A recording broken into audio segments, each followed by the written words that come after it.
I am here at the Dallas Convention Center, and there are 3,000 chairs out there, and we have just run through the tech rehearsal, and I'm going to tell you a little secret about how I manage my nerves and how I flip it into excitement.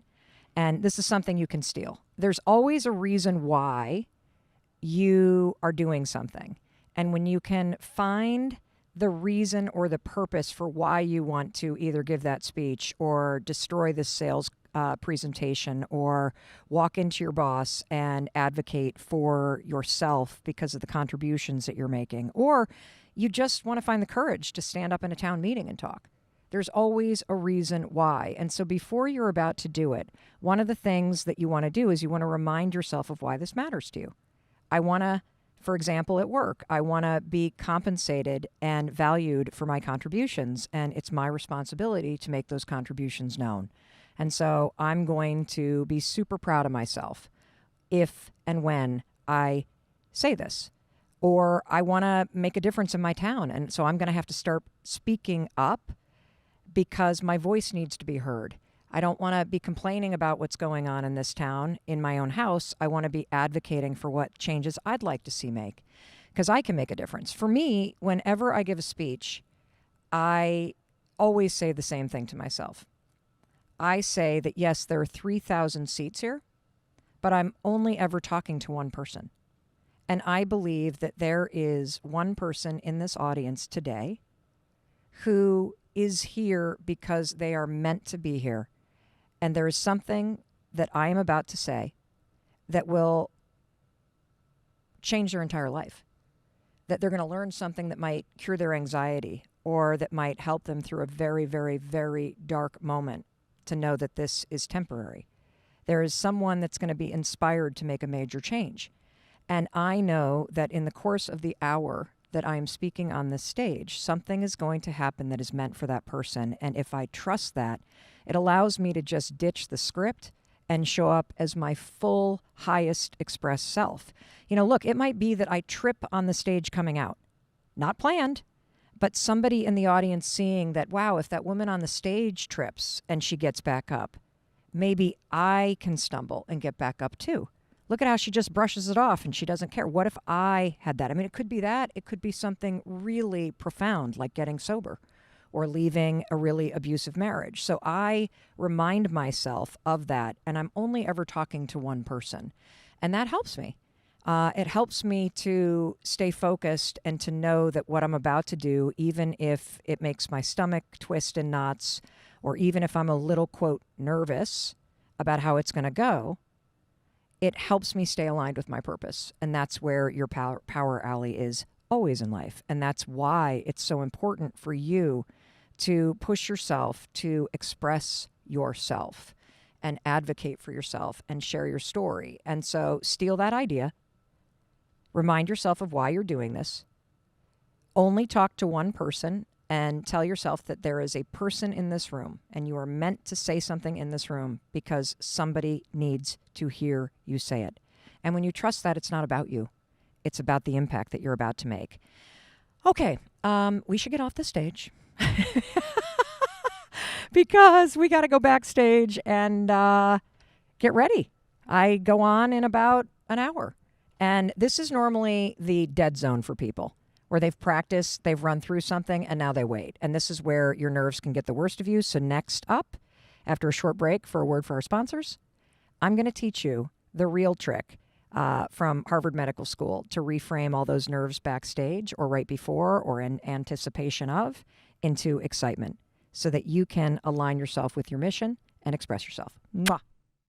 All right, 5 minutes before I take the stage, and here's the big trick. You know, we reframe fear into excitement. And the thing about nervousness is just your body trying to get you into an alert state because what you're about to do requires you to concentrate. So, for example, you get nervous before a test because it's important and you have to concentrate and you care about the outcome. You get nervous before giving a presentation because you have to pay attention and the outcome's important. You get nervous before you have to sing or go into an interview or go on a date because you're going to be basically putting yourself out there, and it's important, and you care about the outcome, and you got to pay attention. That's what nerves are about. It's about getting you to get into an alert state. Same thing as excitement. Excitement is when your body goes into an alert state because something cool is about to happen and you got to pay attention.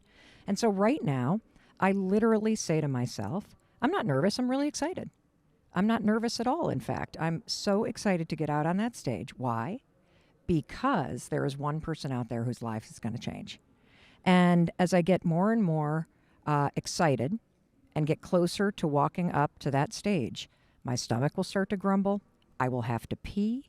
My armpits will sweat. My mouth is starting to get dry. But I keep telling myself, I'm not nervous. Those aren't butterflies. Those are the wings of possibility. Ooh, that's nice. That's deep, Mel. Those are just me getting ready to do something that I care about. And I'm excited to get out there, and I'm excited to make a difference, and I'm excited to express myself, and I'm excited to push myself to do something like this.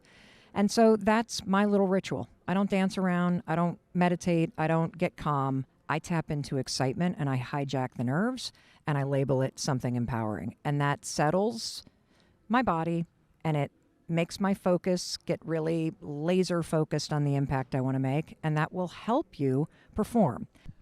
Okay, let me explain why your stomach has butterflies when you're nervous, and why you have to pee, and why your heart races, and why your armpits sweat.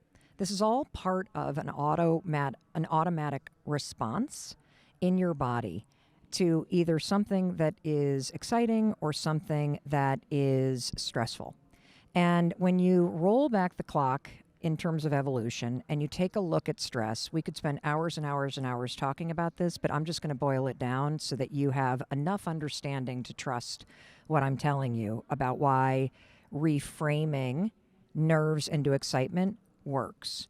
This is from research at Harvard Medical School, where they studied people in situations that made them nervous, job interviews, giving a speech, participating in a debate competition, singing, and running in a track meet. And they taught all of these people to tell themselves they were excited to do the thing that made them nervous, and it helped them perform better.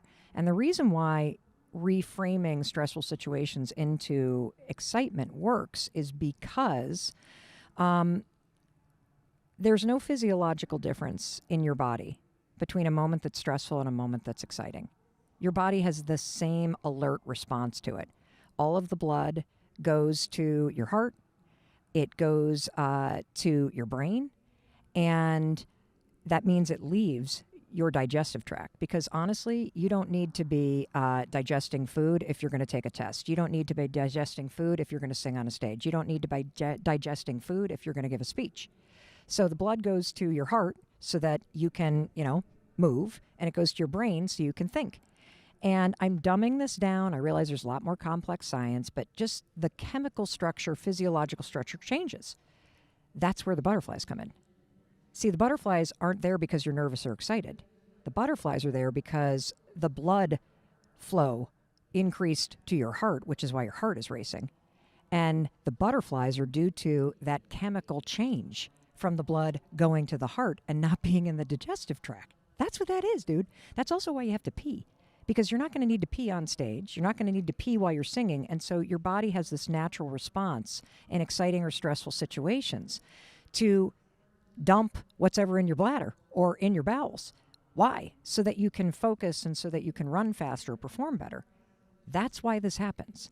And so one of the mistakes that people make is that when they get nervous and they start getting butterflies, you think the butterflies are a sign that you're about to fuck up.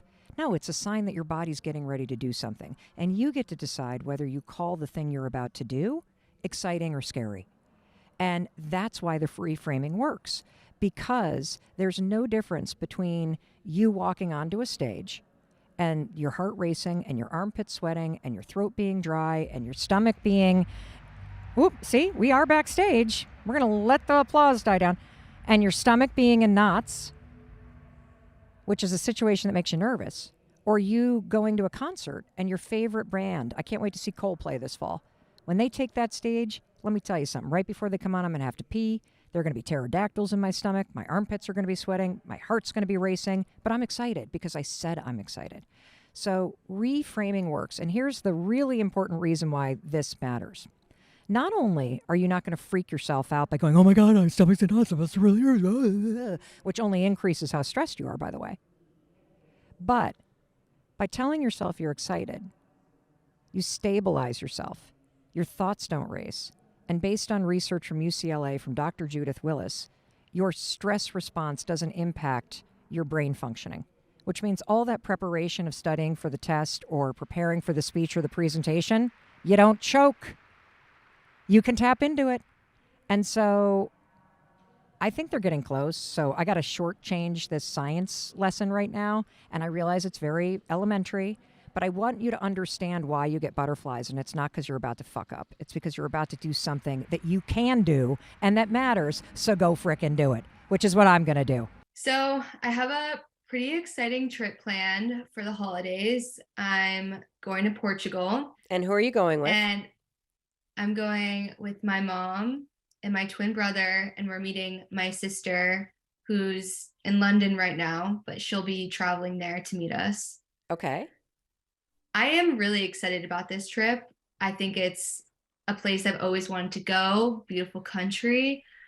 But every time I think about it, instead of actually having that excitement towards the trip, it's this pit of anxiety and fear around, am I even going to get there? Because I have this long flight ahead of me.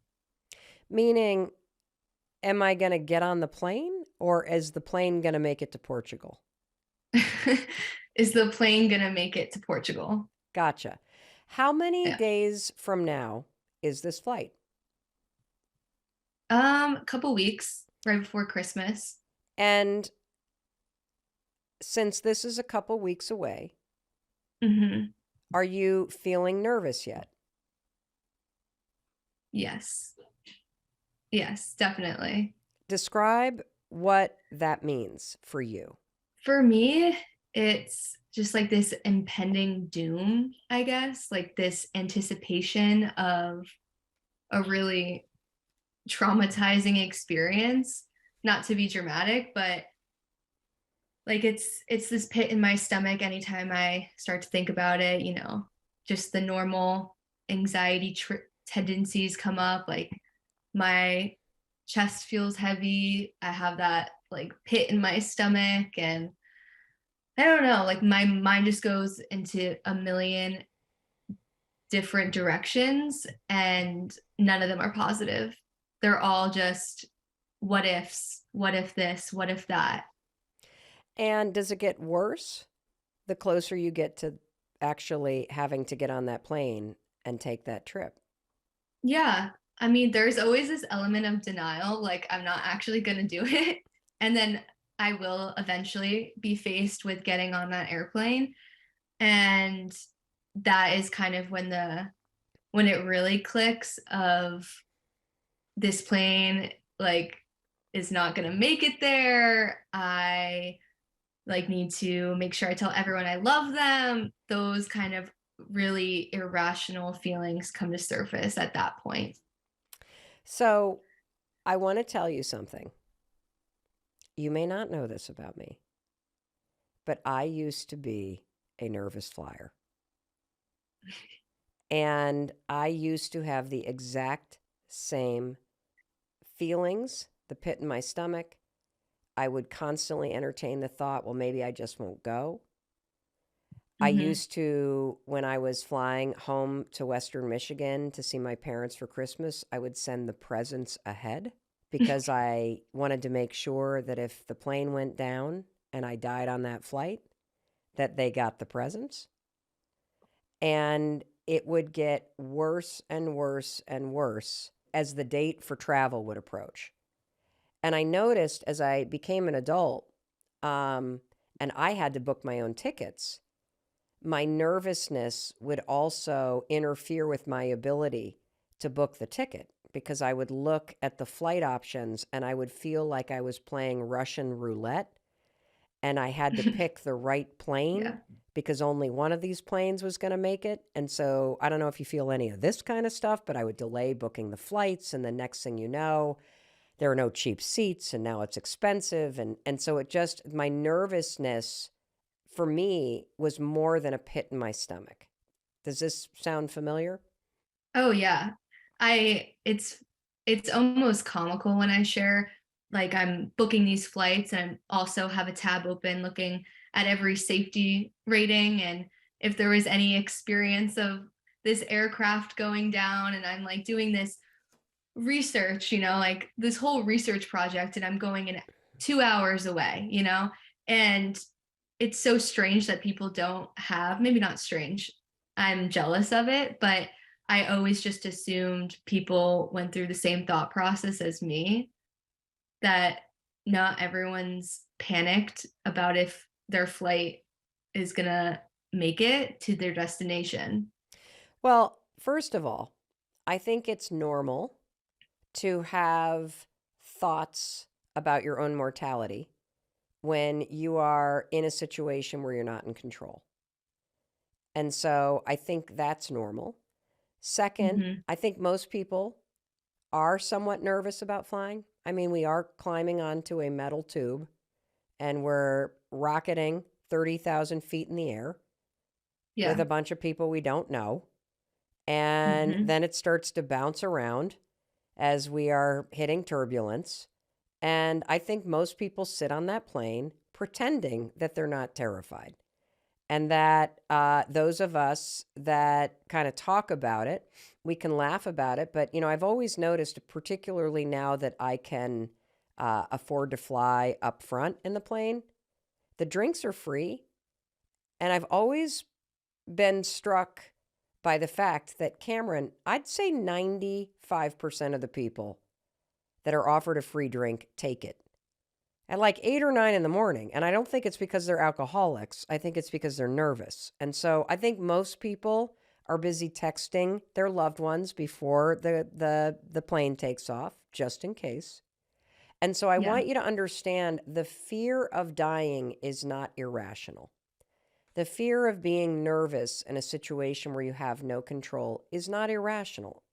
And so number one, don't make yourself wrong about it because that just makes it worse. Okay. Because you're now not comforting yourself, you're rejecting your own fear. Okay. And when you Yeah. reject your fear, the fear gets louder. So when you get on the plane, are you better or are you worse?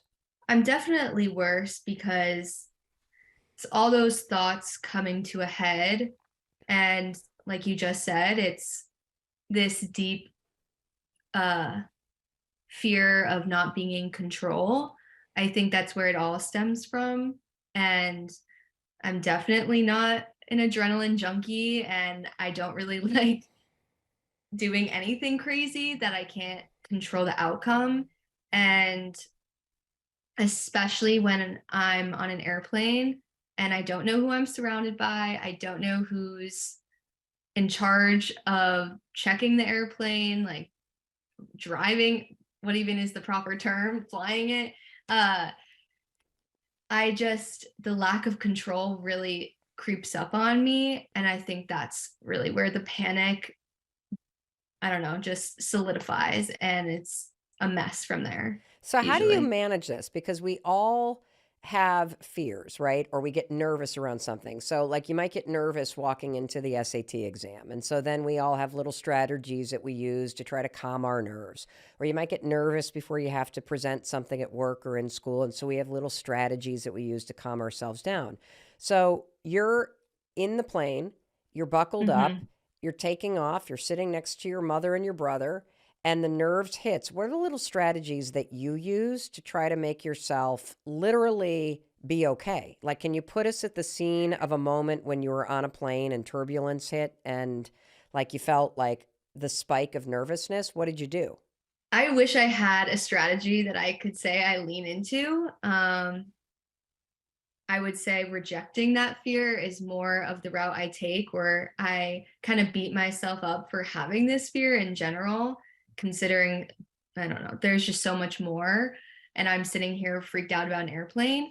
But I think that's usually step one is trying to, I don't know, like bring down that fear, be like, it's not even real. Like, what are you fearful about? Like, I think I just reject it, which is not helpful. And then that usually fails. And then from there, it becomes usually crying, kind of like a form of a panic attack. Uh, I can directly remember after I graduated college in 2021, all my friends and I, we got on an airplane to Tampa, Florida.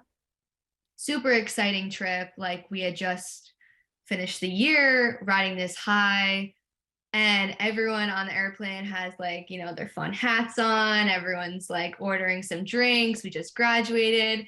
And then there's me in the corner, like reaching for a hand, trying to find some comfort in someone, crying in the corner, like trying to do all the things that aren't really helpful, I guess, which is me just being like, Cam, like, calm down. It's fine. You're fine.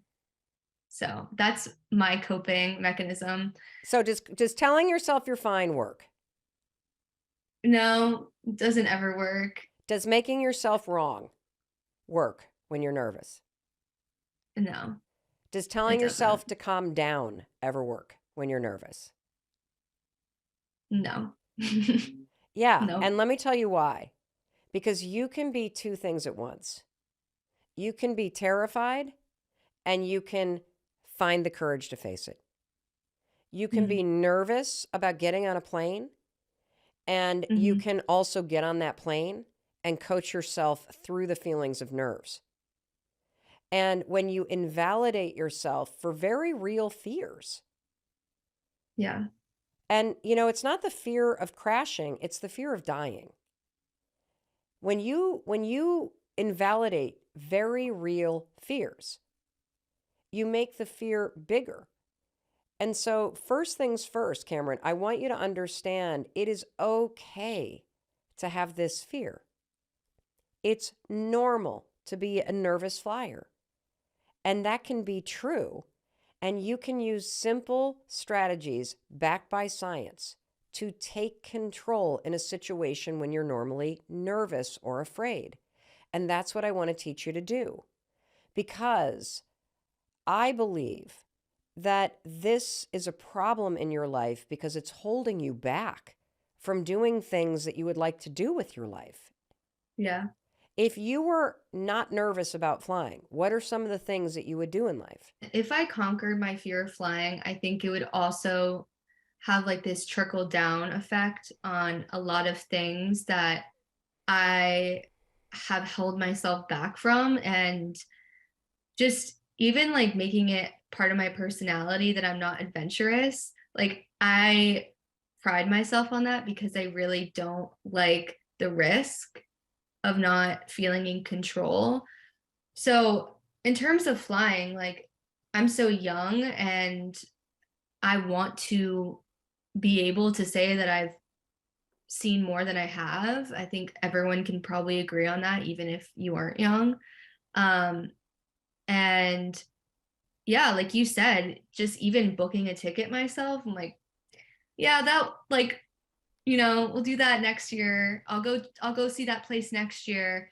And yeah, it makes me sad to think that not only am I holding myself back from seeing places I really want to see, but going deeper than that, when I'm on the ground, letting that fear of, not being in control, not knowing everything kind of hold me back from taking risks in my everyday life. Yeah. And I want to point something else out.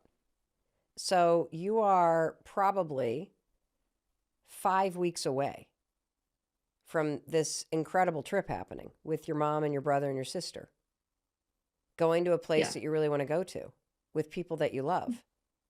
And for the Mm-hmm. next 5 weeks, your nerves and your fear are going to impact how you feel for the next 5 weeks. It's not Yeah. just about being nervous when you fly, it's the anticipation and the fact that it's also going to make the next 5 weeks awful. because you're going to be in your body feeling nervous, anticipating this flight. Your mind is going to be going wild about the worst case scenario. And so the real reason why it is important for all of us to recognize moments when we get nervous and moments when fear starts to escalate and to nip it in the bud and take control is not only so that you can get on the plane, it's so that you don't let it ruin the next 5 weeks. Yeah. And so there's also something bigger, and I want to just connect the dots because I think it'll be meaningful for everybody listening. Your father recently died suddenly. Did your fear of flying and this fear of losing control get worse after he died?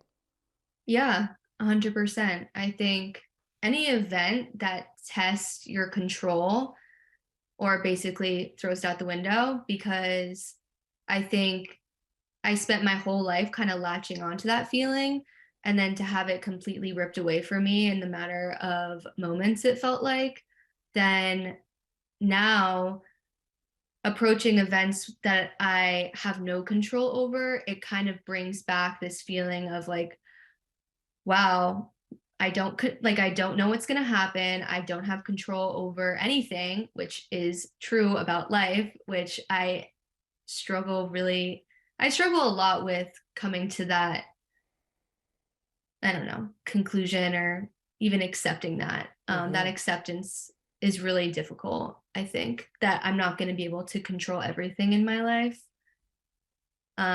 If it's a bad flight or if it's the death of a family member, I can't control any of it. So yeah.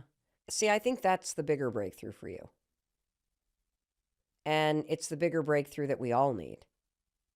That in order to enjoy your life and in order to experience all the things that you're meant to experience, learning how to be in those moments where you're nervous or you're afraid and flipping it so that you can step into possibilities, so you can experience all of the incredible things that your life has to offer, like an amazing trip to Portugal.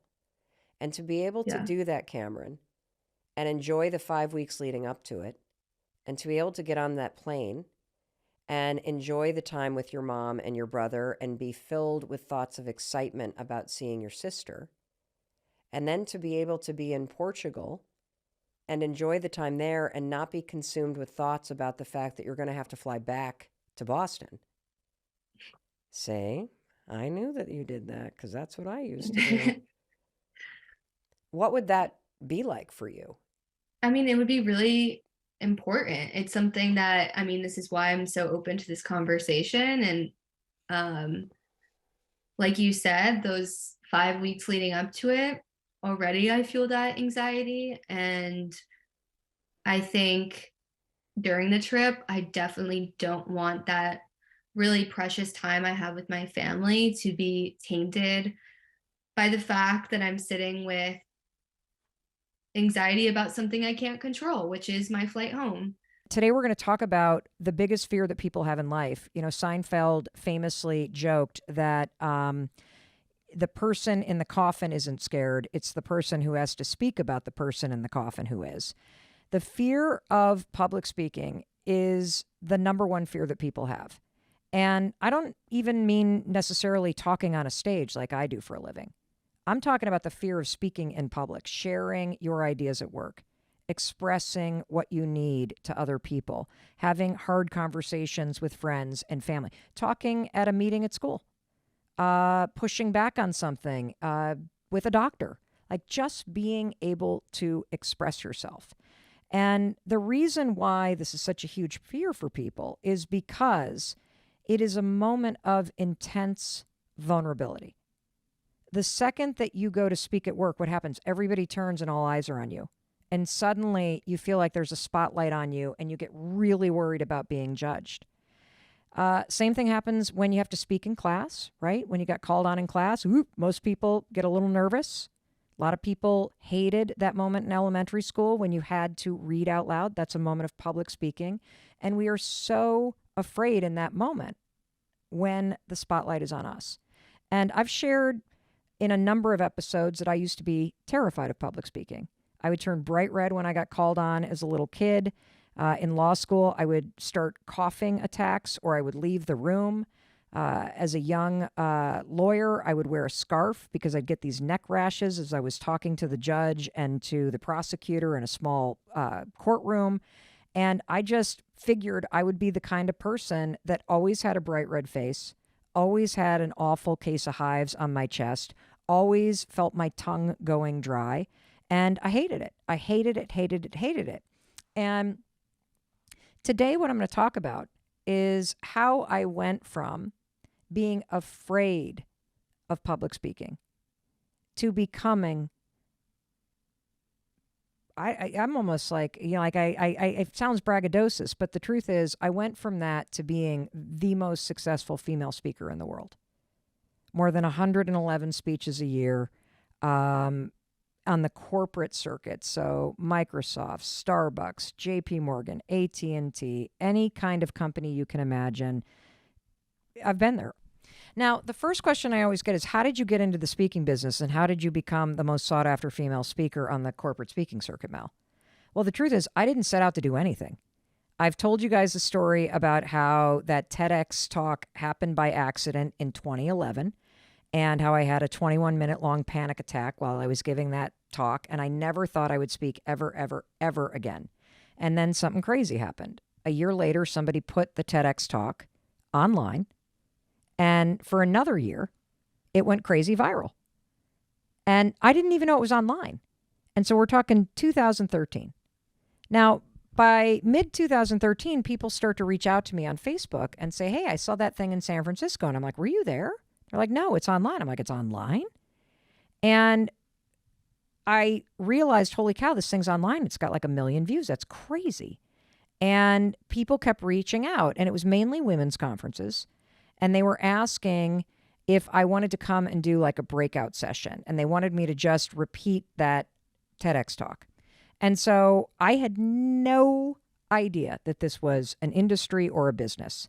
I looked at speaking as something that famous people do, something that sports people do, something that people that are major authors must do. So I didn't have a book. I didn't have anything.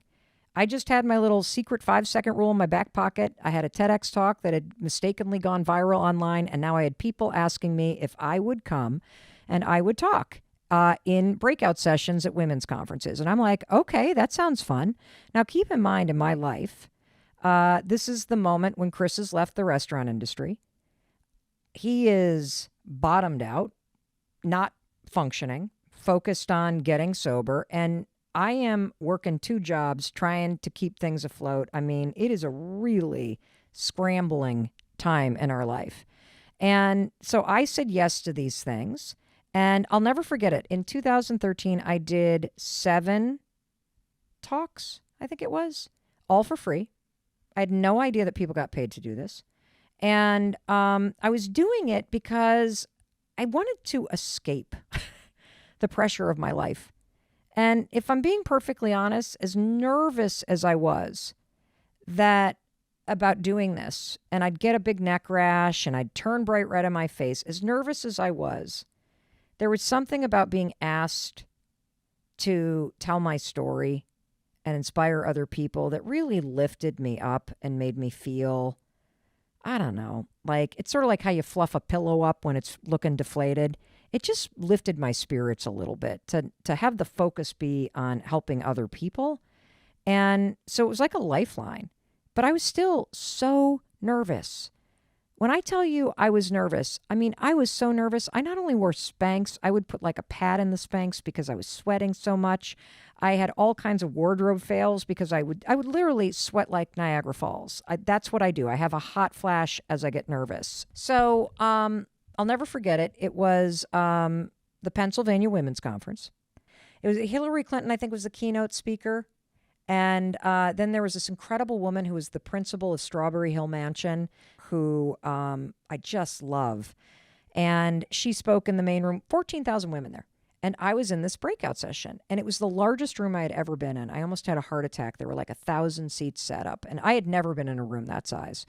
So I give this talk, which was largely just a mimic of the TEDx talk that I did. And this woman comes up to me afterwards and she's like, "Oh my God, you were so great," which was really nice to hear. And she said, "Can I ask you a question? I was also a speaker this morning. I was in a breakout room on a panel, and I just want to ask you a question, speaker to speaker." And I was like, "Of course." And she said, "Did you get your check yet?" And I said, "Check? Wait a minute, you got paid for this?" And she looked at me with horror and said, "Oh my God, I'm really sorry. I just assumed like you had I just assumed that you got paid." I'm like, "People get paid for this? Like normal people get paid for this?" And I was so flabbergasted. It was one of those moments where you're just like, am I the stupidest fucking idiot on the planet? Does everybody else know this shit but me? And I was so dumbfounded that for 2 weeks I was just like stunned at what an idiot I was. I didn't even think to ask anybody to pay me to do this, because I didn't think I was any good at it. So I made myself a promise. I said, "You know what? I have no idea what to charge. You don't have a book. You should probably write one of those too. But first you got to figure out how to keep the lights on in the house and keep the family afloat and keep paying the bills." And I thought, here's what I'm going to do. I am going to just, when the next person calls and says, "We'd like to book you to speak," I'm going to pause, 5, 4, 3, 2, 1, take a breath. And then I'm going to say, "I think I'm available. What's your budget?" And then I'm going to wait. I'm going to listen to the number, and then I'm going to go 5, 4, 3, 2, 1, pause. Normally I'm double. And pause and see what happens. Because I didn't even know what to price myself at. So 2 weeks later, the phone rings. And it's this guy in Dallas, Darren Paul. And he had been in the speaking business for like 20 years. And he says, blah, blah, blah, heard the da-da-da-da-da. And I got to thank his wife, Lori, because she's the one that saw my TEDx talk going viral on Facebook. And she said to her husband, "You got to book this woman for our sales conference for Jay Hilburn." And so Darren calls me. First phone call I received, no joke, when I've made myself this promise. And he asked if I'm available 5 months from now in Dallas in August to speak at the National Sales Conference for this company, Jay Hilburn. I said, "I think I'm available. What's your budget?" And he said, $10,000. I dropped the fucking phone. We had liens on our 10,000. I had no fucking idea, people. What the 10,000 fucking dollars? Are you fucking kidding me? I will literally, I'll strip for that. I mean, that's unbelievable. So I forgot the second part. I was like, "Okay, I'm in. Yes. Now, luckily I was so nervous. And sometimes fear is a fantastic thing because it motivates you. I was so nervous because I felt so unworthy of that amount of money that I did something really smart, and fear motivated me to do this. I was so nervous that I would fall flat on my face because I believed I was not worthy of that kind of money because I had never made that kind of money, that I used half of the budget to pay a graphic designer to help me create a PowerPoint because I needed at least something that would look like that. And I practiced and I prepared. And that's one of the big things that you got to take away. One of the best freaking tools for nerves is preparation. The more you prepare, what you're actually doing is working through your own resistance to this shit. You're creating muscle memory. You're rehearsing. Will you choke? Maybe, but not after I teach you the tools that I'm going to teach you today. But you will never get better or conquer your fear of doing this, public speaking, if you're unwilling to prepare. So part of the nerves might be that you're not even preparing enough. You're not rehearsing. You're not rehearsing in front of people. You're not taking the time to edit your mark. Like, it takes time, and rehearsal is so important. If you prepare, you're removing nerves. You're setting yourself up to win. And so think about preparing like you're just building this muscle. It doesn't take the nerves away or the fear away or the stakes away, but by God, it's going to help these tools work because you will have the preparation. There's this really famous quote that I love that I talk about all the time. It's by Charlie Bird Parker. I don't even know if this is a real story, but I love this quote. Apparently, Charlie Bird Parker, the famous jazz musician, was asked by a journalist who was writing a big article about him, how the hell do you do what you do with that horn? And you know what Charlie Bird Parker said? He said, well, first you got to learn your instrument. And that takes years, decades of practice. You got to study it. You got to rehearse. You got to do your scales. You got to practice over and over and over and over and over again until you learn that instrument.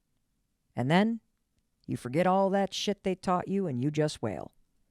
And so preparation allows you to tap into your genius. Preparation is what allows you to improv, to freestyle, to be fully express the highest you, to channel, to like tap into something. And it's in there in you. That's why you feel this push-pull and this desire to show up more in your life. So I spent all this time preparing, and I showed up, and there are moments in your life that really matter. And this was one of them. I met this moment. I stepped on that stage with my neck rash and my rosy cheeks and my dry mouth, and I fucking destroyed it. Because I had prepared, because I was afraid. Now, I also had the biggest wardrobe failure I have ever had on a stage.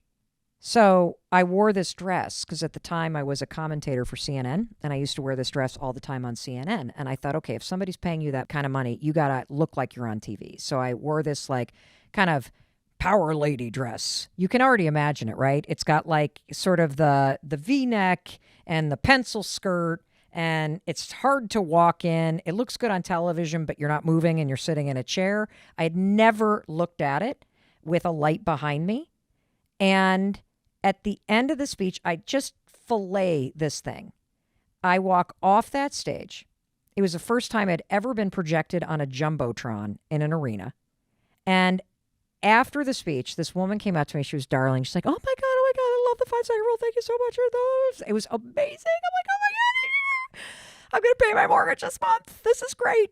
And she said, you were so great. I have to tell you something. And I'm like, what?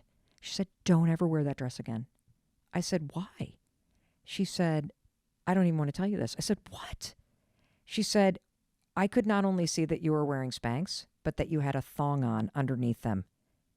That dress is so see-through, and you could see it all on the Jumbotron. Okay. We went from winning to wanting to melt and crawl into a hole. But fuck it. You know, I honestly, when you fuck up, you know what the research shows? People like you more. And that shows in that comment. That, by the way, is called the pratfall effect, that your imperfections make you more likable, more trustworthy. It makes you as an expert be somebody that people lean toward. And you've had this experience, haven't you? Where you might have somebody that's got a PhD, that's a know-it-all, that's really snooty and talking down to you. You're kind of like, I don't want to learn from you. But when you got somebody that is, you know, on a stage or teaching you something, or just somebody you meet, if there's something that humanizes them, it so builds trust. And that's an important thing to understand, because the idea here is not that you're going to get it perfect. It's that you're willing to try. So maybe that's why I destroyed it. I don't know. Everyone was rooting for me because you could see the Spanx and the thong underneath the dress. But that dress went in the freaking trash can at the hotel, never to see the light of day again, although I hope somebody pulled it out and used it. But I never looked back from that moment, because Darren, who booked me, had been in this business for 20 years, and he said, I got to tell you, you are top 3 of all time and the single best female speaker I have ever seen in my entire life. Who manages your business? And I said, you do. And he has run my speaking business ever since. And so along the way, it took me several years to truly get over my nerves. And I don't get nervous. I care deeply. I get super intentional about the stakes, because I really want to make a huge difference, and I want to destroy it on these stages and entertain and empower and inspire and all of it. So I do care about how I perform when I am stepping on a stage or I'm behind this mic. But I have come up with incredible ways to not only face my fear of public speaking, but to conquer it and to use science and really amazing mental reframes to tame those nerves. And that's what I'm going to teach you today. Because you know what I want for you? I want your fullest expression. I want fear to stop holding you back. I want you to trust fall into your life. I want you to take that first step and climb the staircase to the things that you want in your life. And there are too many places where fear holds you back and keeps you silent and has you questioning yourself. And so that was me too. And I just chipped away at this fucker. And I am so glad that I did, because I just can't even imagine how much I would yearn for what I'm doing now without even realizing it. But the first step is admitting that there are fears that are holding you back. And so we're going to use public speaking because it's the number one fear for everybody. All right. So, Cameron, I'm really excited. I'm going to teach you how to create and use what I call a confidence anchor, not only when you're about to fly and you're nervous, but for any single situation where you're nervous to do something. Okay. Are you ready? Yep. Awesome. It's super cool. And for you listening, I want you to just hold that situation that you're nervous about. So maybe you're nervous to give a presentation at work, or maybe you have a son or a daughter who is getting recruited for a sport, and now there's all these big team matches coming up and they're starting to get nervous. This confidence anchor is exactly what you need. So step number one is you're going to think about this situation that makes you nervous, okay? And we've already talked about that, Cameron. It's this flight to Portugal. Step number two is come up with something about this situation that actually makes you excited. So describe for me, Cameron, what are you excited to do when you get to Portugal? I think the thing that I'm most excited for is to see my sister. I haven't seen her in a couple months. She's been in London. So I don't know. When I think about Portugal, there's a lot of things I'm excited for, but probably the biggest thing is just to spend time with her. I love it. And yeah. That's perfect. Okay, great. So you now have something related to the situation that makes you nervous that you're actually excited about, okay? Now, number three is the most important part. Number three is now that you have something that you're excited about, I want you to close your eyes and we're going to bring it to life. I want you to imagine the moment that you lay eyes on your sister for the first time in several months. And I'm imagining, are you imagining the airport or a cobblestone street? Like, what is the scene? Describe with your eyes closed. What is she wearing? What happens? Describe it for us. Well, first of all, she's probably, I don't know, she's probably mad that we're late about something. But when I think about it, we're in probably like Lisbon, where we're going to land, and probably right outside, the first glance of a new city, something that is always really exciting when you leave an airport. I think that's the best part about flying, is getting to somewhere you're, anticipating seeing. So I picture that. I picture her standing there, probably like in some black sweater, because that's usually what she's wearing. And yeah, I think seeing her face reacting to my mom, me, and my brother, that's going to be like the best part, because I know she, even if she won't admit it, she does miss us a lot. So Awesome. And who is she going to hug first? 100% my mom. Okay, awesome. And how I'll probably be amazing. last. Okay. And as you stand there and watch her in her black sweater with Lisbon in the background hugging your mom, what are you feeling? Like a sense of comfort, a sense of wholeness, and yeah, just a really good feeling to have us all together during like a really hard time of the year. It's gonna be really special. Yeah. Yeah. And that's your confidence anchor. That moment that you just described in detail, the black sweater, Lisbon in the background, her reaction as she sees you, her hugging your mother first, the wholeness, the comfort, all of that that you just felt in your body, that is your confidence anchor. Now, here's how you're going to use it. From now until that moment happens, the millisecond that you feel any nerves or any fear or any negative thought come up related to this thought, you're going to close your eyes. You can use my 5-second rule to interrupt the worries. Just count backwards with me. 5, 4, 3, 3, 2, 2, 1. 1. Yep. That is a starting ritual that will signal to your brain that you're not going to think about a plane crash. You are starting to think about something else. And then you are going to bring to the forefront of your mind that image, that feeling that you just described. And that is how you drop a confidence anchor on these bullshit nerves and worries that have been hijacking your life. That's what a confidence anchor is. You're using your own excitement about something that normally makes you nervous to shatter the grip that fear and nerves has on your body and your mind. That's what you're going to do. And when you head to the airport on the way to the plane, you are going to use this same confidence anchor. And when you get on that plane and your thoughts go, uh-oh, you're going to go, nope, 5, 4, 3, 2, 1, and you're going to drop that confidence anchor. And when you take off in the middle of the night and the pilot says, we might experience a little bit of turbulence, because pilots often say that, you're going to drop that confidence anchor. And you're going to come back over and over and over again to this image of your sister and the black sweater and Lisbon behind her and her hugging your mother. That's exactly what you're going to do.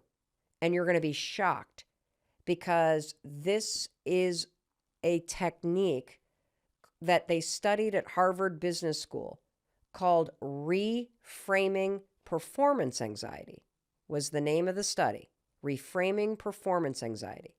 And it's a way to flip moments that make you nervous into moments that make you excited, and to keep control of your mind, body, and spirit so that your fears don't hijack and torture you. Wow. What do you think? I mean, it makes sense, because I think in the moments of panic, the last thing I'm doing is thinking about anything that brings me happiness. It's always the darkest feelings, the heaviest emotions, versus, even just closing my eyes just now. I feel so different, like sitting here. I feel like even thinking about that moment makes me happy. And I'm excited to use it, because I know I'm going to be anxious all next week, week after. So you want to know why this works? I do. Okay. Seems too good to be true, honestly. It seems too good to be true. Well, the reason why it works is because it taps into your body's automatic systems. If you look into the neuroscience on this, scientists call this an autonomic response, that basically your nervous system has a autonomic response to stressful situations. Okay, that, like, if you're a normal person like me, you just say, oh yeah, if we're in a stressful situation, we automatically feel all kinds of things, right? And so what I want you to understand is that, when we're in situations that make us nervous, everybody, whether you're giving a speech or you're going into an interview or you're on a first date or you're running a track meet or you're getting on a plane or you're breaking up with somebody or you're going in for a job interview, it is going to be automatic that your nerves take over, because you're about to do something that makes you stressed out a little bit. It's requiring you to feel, it makes you feel a little bit vulnerable. But here's the cool thing. Even though you have this automatic response, because you're right, there's no way over the next 5 weeks you're not going to feel anxious, because that's the autonomic response that your body has to this stressful thing. But here's the cool thing, Cameron, you can control this. So here's the secret. The secret is understanding that your body's reactions to fear, so your automatic reaction to a fearful situation, is the exact same as your body's automatic response to an exciting situation. And we're going to use this truth that your body's automatic reaction to fear is the same as your body's automatic reaction to excitement to your advantage. So tell me about a situation that makes you excited, like just something like in your day-to-day life, okay? Give me a situation that makes you excited. In my day-to-day life, that makes me excited. Well, how about this? Who's your favorite musician? I really like the Lumineers. Okay, great. Guess what? Mm-hmm. The Lumineers are playing a private concert at the new private venue at the Fenway Park. You, my friend, not only have front row seats, you're going to meet them before the show. Okay. It's 5 weeks out. How do you feel? Jittery a little bit. Like kind of the same feeling I would have if I, was playing a big soccer game or running an important race when I was younger, like the clammy hands, the pit in your stomach. Yep. Dude, we're walking into this venue. You're walking up to the front row. How you feeling? My heart's beating fast. I'm like going a million miles an hour. I don't know. Probably feeling like really on edge. Yeah, the usher is coming up to be like, okay, they're ready to meet you. How you feeling? I'd be like, okay, like let me collect myself. Yeah, probably really flustered and I don't know, like a little bit anxious probably. So it kind of sounds like a situation like that where you're about to meet your favorite band. Which I would say, is that a positive or a negative experience? Yeah, that'd be amazing. I mean, a positive one, obviously. Well, it sounds very similar to the way that you experience the thought of flying to Portugal. Yeah, I guess that's true. Yeah, you want to know the only difference? When you're in the situation that's positive, that makes you excited, and you're about to meet the Lumineers, your brain is telling you you're excited. Your brain is telling you the jitters in your stomach are butterflies. And that's a good thing. Your brain is telling you your hands are clammy and your heart is racing because something good's about to happen. The only difference between that and what you experience as you think about flying to Portugal is what your brain is saying about the flight. When you start to experience butterflies in your stomach as you are about to board the flight, your brain's going, uh-oh, there's something wrong. This is negative. The plane's going to crash. You're experiencing in your body, Cameron, the exact same physical and physiological symptoms when you meet the Lumineers as when you board a plane. And the only difference is what your brain is saying about it.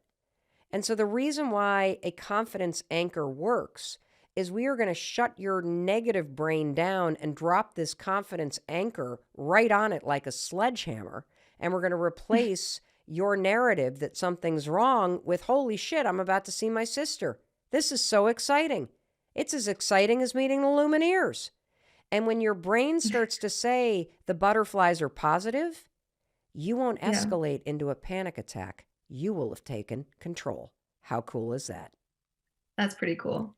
So, do you have any questions about the confidence anchor and how you're going to use it? It just honestly seems still a little bit too good to be true. Like, I don't know. I can just conquer all my fears just by flipping the way I'm thinking.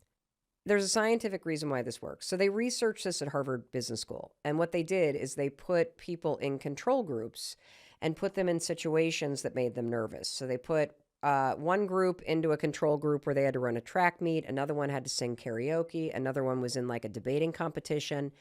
And they taught one group of people to use this reframing tool where you think about something related to the track meet or the debating competition or karaoke that you're excited about.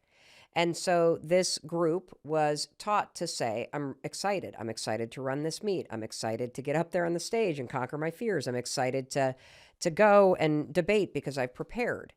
The people who use this simple reframing tool outperformed the people who didn't. They felt less nervous, and there's a scientific reason why. Earlier, we talked about the fact that there are these automatic responses that our body has to situations that are exciting or stressful. And in our case, Cameron, we talked about the Lumineers and how that's exciting, meeting the Lumineers, and getting on a plane to Portugal, which used to make you nervous. Just talking about those two situations created an automatic response in your body, didn't it? Yep. That automatic response is nothing more than a series of chemicals firing and messages firing between your brain and your nervous system.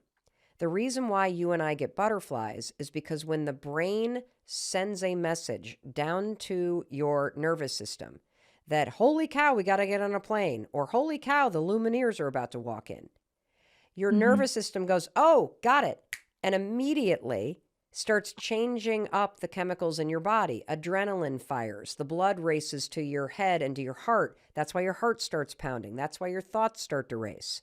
Now you get butterflies because the signal in your brain going to your gut just changed the chemicals in your digestive tract.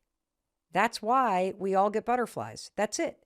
And so in the situation with the Lumineers, you flipped your thoughts. I'm excited to meet them. And so that explains all the reasons why you have all of these changes going on in your body, why your heart is racing, why your butterflies are in your stomach. This automatic response doesn't scare you because you're thinking positive thoughts when it comes to the Lumineers. Now, when you get on the plane and your brain signals to your stomach that something's up and your heart starts to race because the blood goes to your heart, and the butterflies start to flutter in your stomach because the chemical structure just changed in your digestive tract. If you have negative thoughts about the plane, a couple things happen. You start to get scared of the automatic response in your body. And more cortisol starts to flood your brain, which is the stress hormone. And once that happens, what they found at the Harvard Business School study is that the cortisol interferes with your brain's ability to do whatever you had prepared to do. This is why most of us, when we stand on a stage, go blank. It's because we have an automatic response. Our brain goes, oh shit. We get scared of our racing heart because we think it means that the plane's about to crash or we're about to screw something up. The cortisol floods our brain and we forget what we prepared. When the cortisol floods your brain, you forget about seeing your sister. You forget about all the exciting things. You forget about all the research that you did that shows that traveling by commercial airplane is the safest way to travel, period. That's why this matters. And it's more than just thinking positive thoughts. It's critical that you come up with the thing you're excited about before you get into the situation. Because once your thoughts start to race and you're like, oh my God, I'm going to screw up this test, or oh my God, I'm going to screw up this interview, or oh no, the plane, you've already lost control.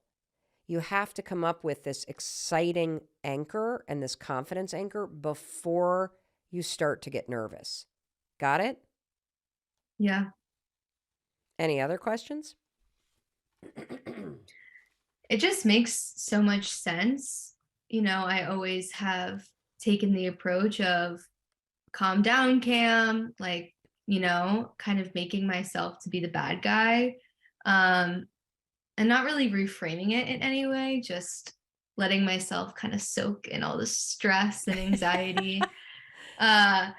And just kind of reprimand myself, being like, what the heck, you know, why are you not just calming down? Like, there's a 6-year-old that's, you know, bouncing around and it's like, ooh, I love when the plane goes up and down. And it's like, why can't I be like that 6-year-old? But let me tell you why. I think this is excellent, Cameron. Let me tell you why you can't bite by that 6-year-old, because I love this analogy.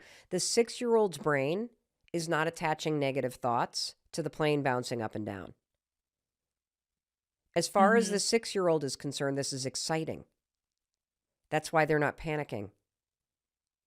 And so Yeah. the reason why in the history of telling yourself to calm down, you have never been able to calm down is because you are dealing with an automatic response in your body. So let's go back to the science.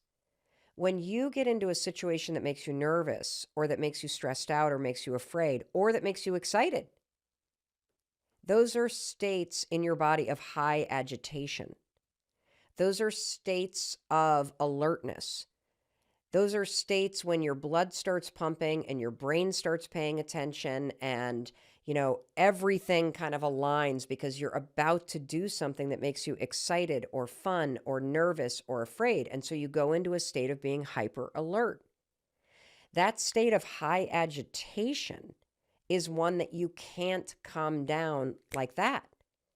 So, what we're Mhm. doing when we teach you to create a confidence anchor and to use excitement to reframe what you're feeling is we're taking a state of high agitation from the negative to a state of high agitation in the positive. We're actually using the automatic response in our body to our advantage, and we're just tricking our brain to believe that we're actually excited because our brain doesn't know the difference. Your brain is like the 6-year-old. Your brain actually doesn't know the difference between excitement and fear. That baby that's bouncing is feeling the heart racing and then the bubbles in her stomach. It's just that your brain is framing it in the negative. Because your brain knows that excitement and that fear feels the same, that Lumineers, that meeting the Lumineers and being on an airplane feels the same, you can use that to your advantage and trick your brain in a moment where you would normally be nervous to actually think you're excited. And the reason why this matters, Cameron, is because when you're on that plane, if you can come back over and over and over to your confidence anchor, and if you can close your eyes in a moment of turbulence, and you can imagine your sister, and you can start to say out loud, and this is important, you've got to say to yourself, I'm so excited to see. What's your sister's name? Sienna. I am so excited to see Sienna. I'm so excited to see Sienna. I cannot wait for Sienna to hug my mom. I cannot wait for this. If you come back to that confidence anchor, you are going to flip your brain into believing that you're excited about that moment and you will no longer be afraid. And it's a way to gain control. And you know what? You want to know something really cool? Because your confidence anchor is related to what you're doing, it's really Mhm. believable. Because when you are there hugging your sister, it means the plane made it and there's nothing to be Yeah. worried about. That's why this works. When you imagine before a test yourself walking out of there going, yes, it actually makes you excited to take it. When you imagine yourself nailing the interview, it makes you excited to walk into it because your brain doesn't know the difference between a state of fear or a state of excitement. And now you know a simple trick backed by research from Harvard to take control of your mind and take control in situations where nerves normally derail you. Yeah, that's amazing. I think that was always like in the back of my head during our conversation was if I'm still I feel fear in a lot of different areas of my life, not Mm-hmm. when I'm just in the air. Mm-hmm. So when I'm on the ground, how can I use this tool to ground myself, I, even if I'm not sure the outcome of it? I love this. Okay. Great question. I want you to take out a notebook and you're going to write down any Okay. single thing that makes you nervous. Could be anything. I mean, what? Give me a Oh couple. God. There's a long list probably, but uh, off the top of my head, like something that I don't know, I really wish that I could beat the fear on is I recently moved, not that far, but there's a really nice yoga studio on my street that I like pass every day. And I just always think like I need to be a part of a community of 20 somethings that are like-minded, that, I've always loved yoga. I've loved the community it brings. But I cannot bring myself to sign up, and I can't bring myself up. Like, I just constantly think about the day I have to show up for my first class, and it makes me way too anxious to even like go. This is an excellent example. And by the way, incredibly common and very relatable. Yeah. So I'm really glad you shared it. So you're going to do the exact same thing. We're going to create a confidence anchor. Because what I hear is I hear you want to do it. I hear it pulling you. And the nerves are keeping you back. So name something you're excited about. So like, can you pick like a coffee shop in your neighborhood that you love to go to, and it's going to be your treat to get a nice latte when you're done? Yep. Do you want me to name it? Yeah, I do. It's called Thinking Cup. I love Thinking Cup. Now, you're going to close your eyes. What color yoga tights are you wearing? Oh, God. Maybe like, I have this really nice light blue ones that I always like to wear. I love it. And as a treat, because you went to this relaxing yoga class in your light blue tights, sweatshirt tied around your waist, yoga bag over your shoulder, standing at Thinking Cup, what did you order? Probably like an iced oat milk latte. Love it. Love it. How do you feel? Yeah. As you're walking out of the Thinking Cup, having just completed that class and treating yourself to that, how do you feel right now? Like proud of myself for doing it. Awesome. There's your confidence anchor. Anytime you feel nervous, you're going to count backwards, 5, 4, 3, 2, 1, to interrupt the nerves and create that starting ritual. And you're going to drop that confidence anchor. And what's going to happen is it's going to slowly retrain your mind that you're not nervous about joining that yoga studio. You're actually excited. We've been talking about mindset, the filter in your brain called the RAS, and how to give yourself a mindset reset. Look, I want to also say one thing to you. This stuff is kind of heady. So I'm doing my best to keep this like fun and visual, because when you get lost in thought, it's going to be hard to apply this. And so first of all, I want to commend you for sticking with this, because now we're going to dig into the exercise. I wanted you to have the understanding, because oftentimes I personally find that if somebody just throws a science-backed tip or exercise or tool or tactic or strategy at me, it sounds so dumb on the surface that without the underlying kind of research and mechanics and science that explains why this simple thing works, you will literally roll your eyes and not do it. So now that you have that background, I'm going to reward you with the exercise that I want you to practice. And this one is simple. So if you're cynical, if you're really smart, if you're analytical, it will sound stupid. But I want you to hang in there, because there is a really powerful thing going on in your neural pathways when you try this. And it's also an incredibly cool and fun thing to do with your family, with your friends. In fact, I get texts from people all over the world who are doing it, and my kids who do not live with us, our 2 adult daughters, they constantly text me pictures of what I'm about to ask you to do. So I promise you, it's worth trying. This is an exercise called Looking for Hearts. And this is how you play it. Every single day when you wake up, you are going to go on a scavenger hunt in your day-to-day life, and you are going to try to find a naturally occurring heart shape somewhere in the world. It could be a cloud that's shaped like a heart. You could look at your coffee and see that the foam on top has made the shape of a heart. You might get out of your car and you'll see a stain on the floor or a leaf that's the shape of a heart. I constantly see rocks.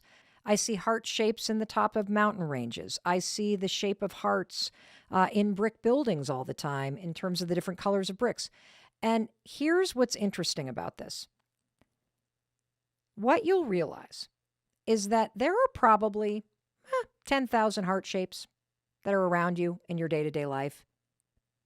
the stain on the carpet, the spot on your dog's back, the tear in a pair of pants, the shape of a leaf. They're everywhere. They're absolutely everywhere. And right now, you walk right by them.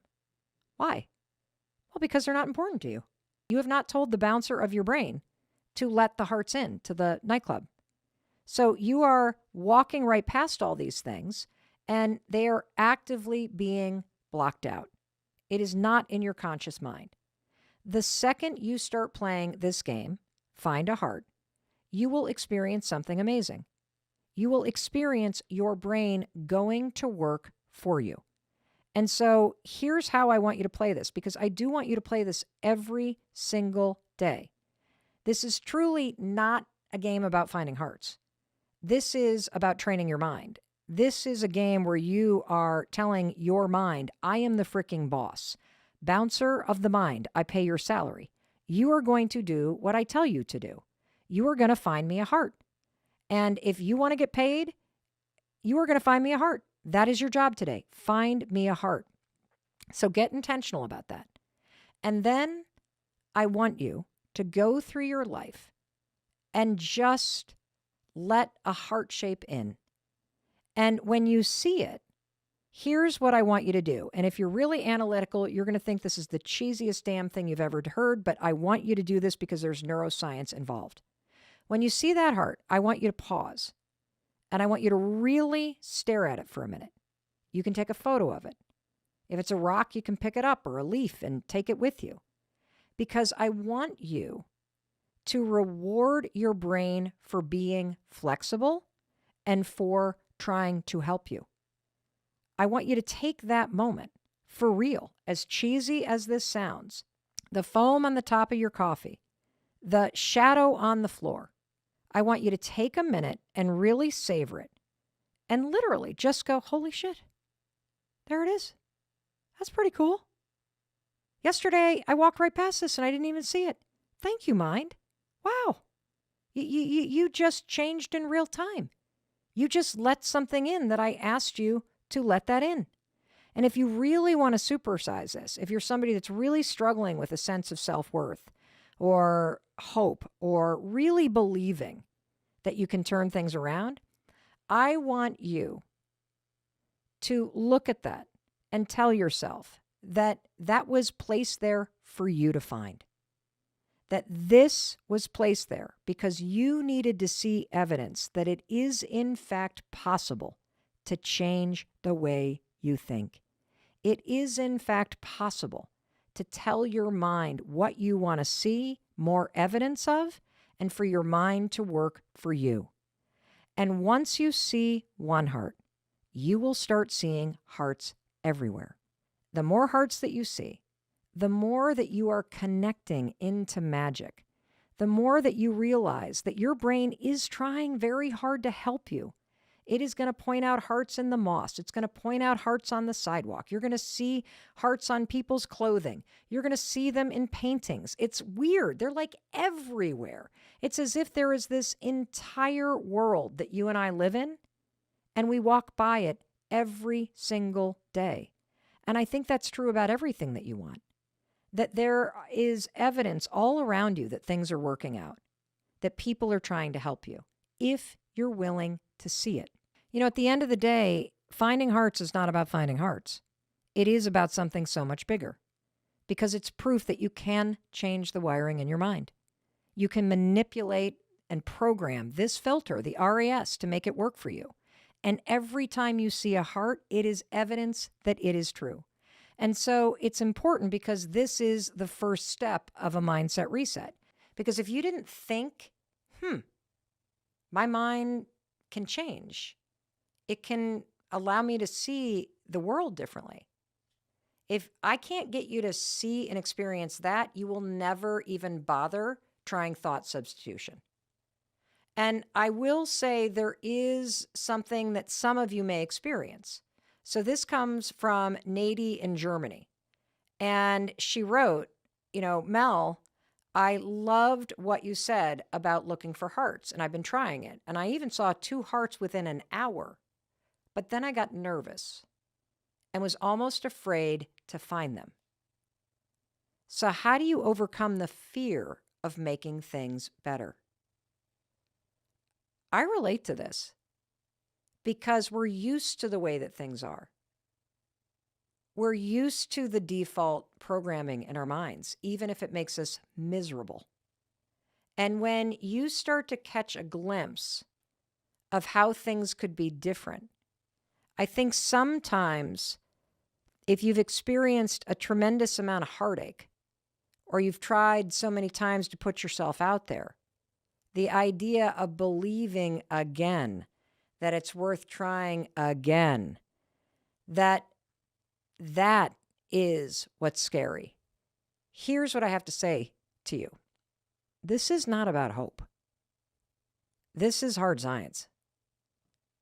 Because you're living with programming right now. And I am here to tell you it's outdated. In fact, when you start to really play around with this next piece of how you change the way that you think, you're going to realize that you're not even listening to your voice. You're listening to someone else's voice. It's probably your mom's or your dad's or another caregiver's. Because that negativity that's in your mind that chips away at you, that default programming that you don't even really hear, for me, I call it my campaign of misery. I did not create this when I was 6 or 7 or 8. I was taught this. And so you're going to start to realize that not only do you have the power to change the filter, yes, you can see reasons to be happy. Yes, you can spot wins instead of reasons why you're a loser. Yeah, you can pay more attention to the people in your life that make you feel great instead of chasing the ones that make you feel like crap. You can change all of this. You can make your mind work for you. But what you're going to realize very quickly is, holy cow, like there's this default thing in my mind that's like fighting my desire to be happy. It's fighting my desire to win. And so that's where we're going to go next, because there is an entirely different reality. One of the reasons why I always say to you is, I love you. I believe in you. I believe in your ability to create a better life. The reason why I say that to you all the freaking time, and I mean it, is because I know you don't say that to yourself. And I didn't say that to myself for a long time either. And I don't need to meet you to say, I love you. Because love is a verb. Love is how you show up in the world. This podcast is an act of love for me. It is a way to connect with you. It's a way for me to support you and empower you. And I show up here because I do believe in you. I don't care what's happened to you. You cannot convince me that you cannot change. I have way too much evidence on my side. You only have your experience. I've got an army of 1 million people that I've seen change. And so I know you can change because I know you can take the actions to make your mind a better place. You can take the actions to make your life feel better. You can take the actions to improve your relationship with yourself. And this is the most exciting part. This is the thing I am working on myself day in and day out. You can take the actions that reclaim your brain, that reprogram your mind, and that make your mindset and your thoughts work for you. I mean, all this shit is made up that we're saying anyway. So if you can think bad thoughts, why not think good ones? Does it actually make you happy to tell yourself that you suck and that there's something wrong with you? And is it even true? So if you can make that crap up, if you can adopt what somebody else says about you, can't you make up your own? Of course you can. And so let's get to that substitution diet. This is the Mel Robbins way to describe what researchers call cognitive bias modification. It's literally catching default thoughts and substituting something better. And one of the best example of this is the next time that you start obsessing over what could go wrong. What if I don't like it? What if it doesn't work? What if I get rejected? What if what if I look stupid? What if they judge me? What if this? Say this. What if it works out? What if it works out? The more you say out loud, what if it works out? You substitute the negative bullshit with something positive. What if it works out? I mean, can you argue with me on that one? What if it works out? I didn't say it will work out. I said, what if it does? Because you don't know whether it's going to work out or not, do you? And when you allow your default wiring to filter the world with the belief and the thought that, what if it doesn't work out? What if I fail? What if this? What if that? Those thoughts filter the world a certain way. The thought, what if it doesn't work out, makes you not apply. It makes you not write that book. It makes you not go to the gym. It makes you sit home alone. Those thoughts are filtering your experience of life a particular way. And because the filter in your brain is paying attention to what you care about, it believes that's what you want. So as you scan the world around you, you see reasons why it's not going to work out. Didn't happen last time. It's a weird world after the pandemic. I don't want to embarrass myself. I feel uncomfortable. When you start to engage in thought substitution, what if it all works out? What if leaving my house is the best decision I've made in a decade? What if I meet the person that I was destined to meet? What if going to 90 meetings in 90 days at AA changes my life? What if it all works out? See how that mindset switch, cognitive bias modification, see how that leads you to feeling more encouraged? What if I make these 10 cold calls and nobody takes the call, but I'm okay? What if I walk up to this house that I think is going to go on the market and I knock on the door? And it turns out I buy it before it comes on the market. What if I get into my dream school? You're more likely to apply if you're like, well, what if it does work out?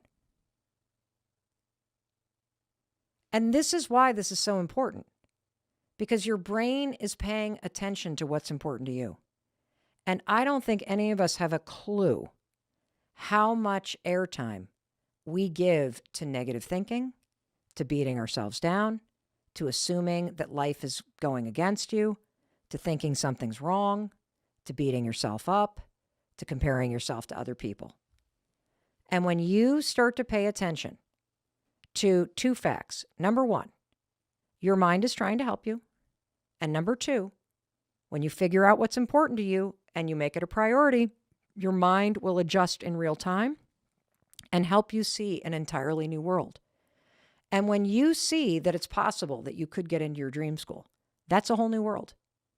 When you see that it's possible that you'll make the best friends of your life in the next year of your life, a whole new world is possible. When you see that you can not only get your dream job, but you can land your dream job and it has a bonus, a whole new world is possible. And it begins with two simple things I want you to do. Look for hearts so you experience that a whole new world is possible, that there's a world that you're walking by every day. This is critical. I do this every single day. And, it sounds like such a dumb thing. And I often think about, this moment where a reporter's like, so what's your secret to success? And I'm like, look, I look for a heart every day. I mean, it sounds so stupid, doesn't it? But what I'm actually saying is I am actively engaged in the process of training my brain. Just like you would lift weights or resist weights or whatever it is that you do if you want biceps, you are training your body to be strong. I'm training my mind every single day to work for me. And every time I see a heart, it's a reminder, oh yeah, my brain will tell me what I want it to tell me. And so I can either let the campaign of misery take control of my RAS, or I can tell my brain, no, it is important to be happy. It is important to feel like I'm winning. It's important to put myself out there in light. I need some help with this brain. And so the hearts for me is a simple way to explain this profound amount of research out there and put it into practical use. And this idea of a substitution diet for the shit you've been thinking forever that no longer serves you. That's a simple way for me to explain to you. You're not stuck with the thoughts that you think. That idea right there, that's the whole thing. That's everything. You are not stuck with the thoughts that you think. You can let them rise up, but you don't have to grab them and grip onto them and wrestle them to the ground. You'd be like, oh, there's that stupid thought that my dad taught me to think. Bye, Dad. I choose to think something else because I know what cognitive bias modification is. And that horse shit that you said that I was a failure or didn't mount up to something or wasn't wanted, I don't believe that shit anymore. Because it's important to me to not only see hearts, but it's important to me to encourage myself, to believe in myself, to believe in my life and my effort and my ability. Because that's what I believe. That's why I'm here. You can do this. If I can do this shit, you can do this stuff. You have no idea how screwed up I was. If you wanted to go toe to toe with somebody that had like the darkest thoughts in the world, Mel Robbins will go toe to toe with you any day. And you cannot get rid of it entirely, but thought by thought, you can learn how to not get hooked by it, and you can learn how to start to reprogram your mind.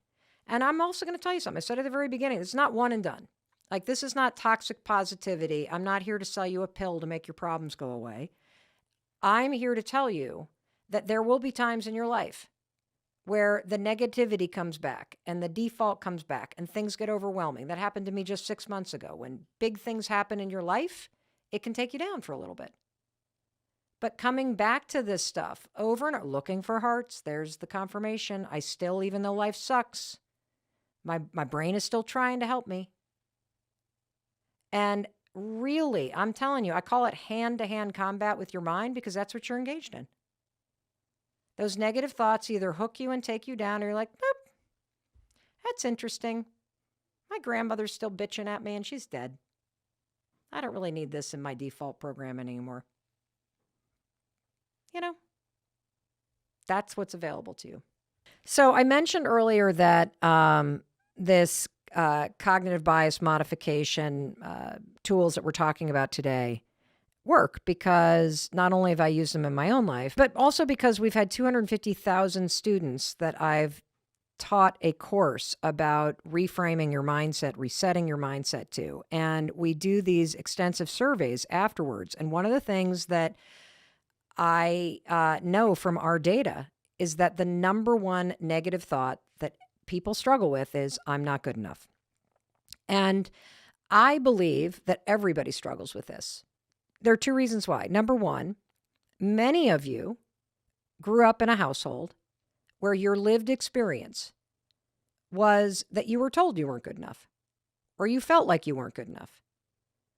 And even if you grew up in a household where you didn't feel that way, you felt safe, you felt secure, you went to an elementary school or a middle school, and you went through the period of human development called adolescence and teenage years, where you separate from your family and your number one objective developmentally is to bond with friends.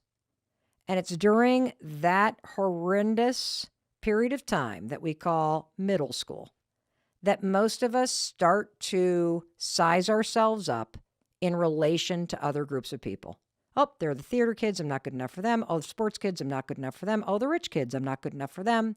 It's a protection mechanism because you don't want to get hurt by approaching a group that you think is going to reject you. This is totally normal. We all have it.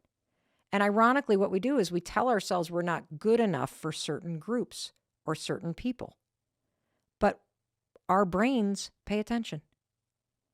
And our brains at that little age and the filter in our brain starts to change and starts to scan the world for all the places you don't belong. That's my opinion about where it begins.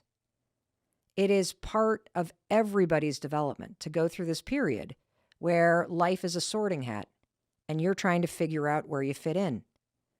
And I wish that our brains did the opposite and basically scanned the world and were like, oh, well, let's just scan and see all the opportunities to fit in so that you amplify your strengths. But instead, we focus on our lack, and we do it as little kids. And because we've been doing it for so long, whether it began inside your home because of how you were treated, or in your community because of how you were treated, it definitely was an experience that you had when you were younger of trying to fit in. It happens to all of us. And the opportunity of your adult life and the rest of the time that you have is to reclaim your experience of life, to see all the places, not where you don't fit in, but all the places where you can go, all the places where you could be, all the wins that you have, all the strengths that you have, all the magic you have to give. That's the opportunity when it comes to changing your mindset and changing your brain. And when you take that on, because I believe that's true, I believe you fit in. I believe you belong. I believe you have incredible gifts to share with the world. I believe that you deserve happiness. I believe that you have huge wins every single day and that I want you to give yourself credit for them. I believe that you've survived a ton of crap and you don't even give yourself credit for that. I believe that you're pretty awesome. And I want you to start to have a brain that filters the world in that direction. And so that's why I'm telling you this. We all struggle with it to some extent. And in moments of weakness, it's going to be there again. But that's okay, because you can search your hearts and you can tell yourself, well, what if it all works out? You can remind yourself that we're all a work in progress. You can look for wins every day instead of the things that went wrong. You can spend more time with people that make you feel good instead of chasing places you really don't like. All this is possible. And I want this for you, which is why I hope you'll try this. And simple reframes, if you don't feel good enough, is you can be like, I'm a work in progress. I can figure it out. The people who love me are the people who I need in my life. This is important. I really hope you take this on. And this is the work that you'll do for the rest of your life. And it's worth it, because the happiest days of our lives are the road ahead of us. Truly, I want that for both of us. And I've spent far too much time beating myself up and looking for what's wrong and searching for reasons to feel tortured or lonely and to stop myself. It's just horseshit. I'm so sick of it. And I'm sure you're sick of it too. And, I'm sharing all this because even though I teach this stuff, it's easy stuff to listen to or talk about. You got to put it into practice, and so do I. You got to catch yourself when the negativity starts. You got to cut off the voice in your head that is not your own. You got to knock this middle school shit off and start claiming your adult life, because you do deserve to be happy. And even if you don't love yourself, I'll tell you what, I love you. Even if you don't believe in yourself, that's okay. I believe in you. And I'm going to keep on saying it until you catch up with me, because I do believe that you can take the steps to reprogram your mind. You can take the steps to shut up that negativity in your head. You can take the steps to filter the world in an entirely new way and see how it's working to help you. And it doesn't take a whole lot of time to create a better life. Hey, it's Mel. Thank you so much for checking this video out. And if you like this one, I have a feeling you're going to like this one too. I'll see you there.